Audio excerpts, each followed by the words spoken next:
that is what we're going to talk about today. Look at that. Look at the colour in that. Look at my face. That looks absolutely spectacular to me. Hopefully that's as spectacular to you as it is to me. That is absolutely brilliant looking. This is a red IPA. This is a Red X IPA. So, what is a red IPA in the first place? To me, it's kind of somewhere between a normal IPA and like an American amber ale. So an American amber ale has all the kind of fruitiness from the hops, but it's more kind of malty. This is somewhere in between that, so it is a little bit more malty than a normal IPA, but it's kind of, it's like, it still retains the kind of drinkability of an IPA. It's a slightly dry finish and just everything I like, but with the kind of malt bill just tweaked a little bit, turned up. So I'll let you see the brewing footage for what there is. There's not enough of that. So we'll roll that and then we'll come back and we'll get a taste of it.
There it is. Wow.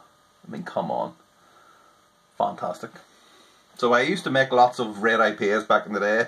2017, something like that, I think. I was just obsessed with them. And then the very last one I made, I added a little bit, I tweaked the recipe too much, added a little bit too much melanoidin, and I think I used a lot of dark Munich as well, and it just became really kind of bready. It went too far in that direction basically. I didn't like it at all, and it kind of put me off them for ages. And then I got a sack of Red X malt to try it out, see what it was, a few months ago. And I thought, yeah, I'll just have a quick look online to see what people were using Red X for. And I came across one from Stone Brewing, a recipe called Patascala, I think it's pronounced, IPA. So this is basically based on that. It's not quite the full shilling, but it's close enough. So for the colour itself, obviously Red X malt in there. Now I've added a little bit of Caramalt and I've added a little bit of amber extract as well too. I'd read somewhere just that the Red X malt, maybe it won't ferment down fully, but I still wanted that kind of, I want the kind of drinkability, I want it to ferment right down. So I added that kind of amber malt extract, the liquid extract you saw in the video, so it seems to have done the job. Started at 1050, finished at 1010, which is spot on. Now, with hindsight, I'm thinking I probably should have just used the Red X and see where it would have landed in the first place, but it's too late now. So, I mean, look at that thing. It's absolutely fantastic. The head is really kind of creamy. I love kegging. I mean, if you're not kegging, you really seriously need to look into it. It's just, that's like a pub. That's like a pub pint, only better. Who needs pubs anymore? Don't say that to Harry Brew. Okay, on the aroma. It's really nice. Now it's let me see, hold on. Not sure how many weeks this is in the keg. It's in the keg, must be 27 days now. Wow, that's like 4 weeks then. I should have probably done this last week, but hey. So 27 days, bottled it, but I'm still getting a lot of fruitiness, not as much as it was. So as far as hops go, we're talking Columbus for bittering. We have 10 minutes Amarillo, Centennial, Mosaic, and then the hop stand is Amarillo, Centennial, Mosaic again, and guess what the dry hop is? Yes, those 3 hops yet again. So, I mean, you can imagine what it smells like.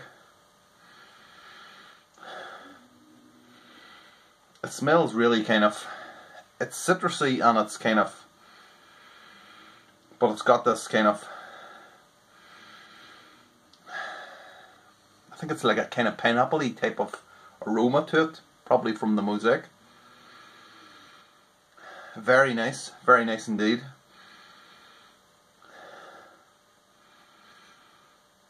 But yeah, really quite citrusy. Again, it's like a month in the keg. When it first came out, it was just unbelievably good. But hey, it is what it is. But look how clear it is. Okay, I'm going in. Cheers.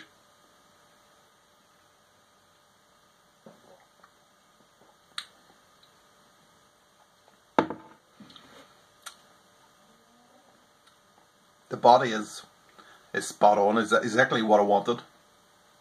So I want a kind of light to medium body with like an amber ale. You're talking more kind of a fuller type of mouthfeel to it, but I still want to retain that kind of drinkability, which this definitely has. But it's just, I think it's just spot on.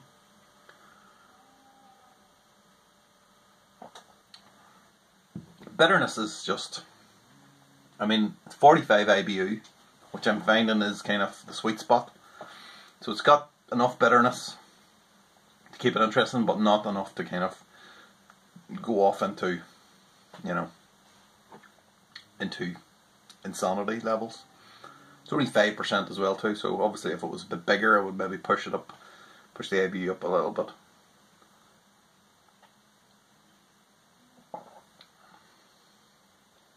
There is a little bit of sweetness there, but not, I said before, it's not enough to take away. It's very balanced is what I'm very badly trying to say. It's very balanced between the kind of bitterness and the sweetness. Really, really like that. I really like it because that was what was intended in the first place.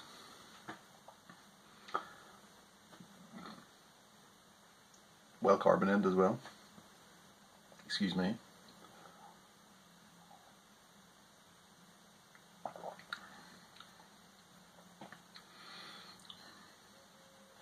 And the flavour is actually slightly different from the taste. I think maybe that's because of the kind of malt, that kind of melanoid-y type of toasty flavour is coming through more. I mean, when you first smell it, you're thinking this is going to be like the citrus bomb, but when you taste it, it's not quite that. There are those kind of citrus flavors in there. A little bit of kind of an orangey note of it. A little bit of resin as well too. Not really sure where that's coming from. And from the malts, as I said, there's definitely a kind of, it's definitely dialed up a little bit, but it all kind of mixes together and really works. I think really works well. Don't think it's perfect now. Don't want to say that, but I think I would like a little bit more kind of hop flavour punching through. And we can maybe tweak the recipe if we're doing it again. I think I ran out of Mosaic as well, so I had less Mosaic than I had recorded in Brewfather. So I think I had to use it sparingly. But I would like a little bit more of that in the kind of in the recipe.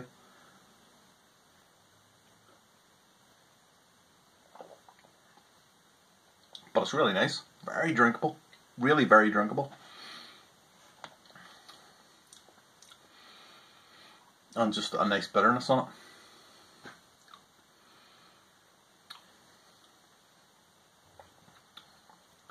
There's the slightest note of like a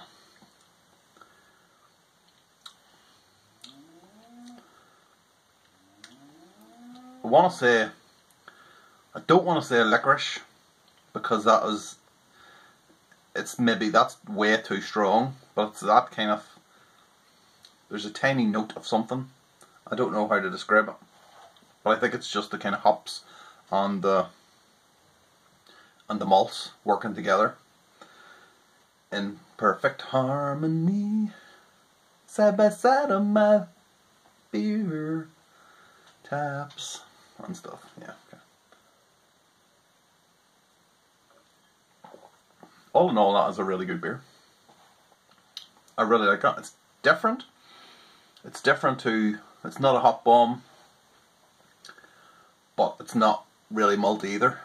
It's that kind of, the kind of in-between area, the grey area. And I like that very much. The colour, as I said, is absolutely fantastic. I'm curious to know what it would be like if I just used Red X malt and nothing else. Would I get it more red? It looked a bit kind of murky to begin with, but as it cleared after like a week or two, it then became more and more red. So yeah, all in all, good beer. I think I will be brewing this again. I do have more of the Red X malt. I've got like, I think I have a 10 kilo bag, so I need to use it somehow. I'm happy. I am happy with this beer. And I would suggest you could brew it yourself. I'll put the recipe down in the description if you want to have a look at it. But yeah, I think that's good. Happy Homebrew Wednesday. Cheers. I'm waiting for another.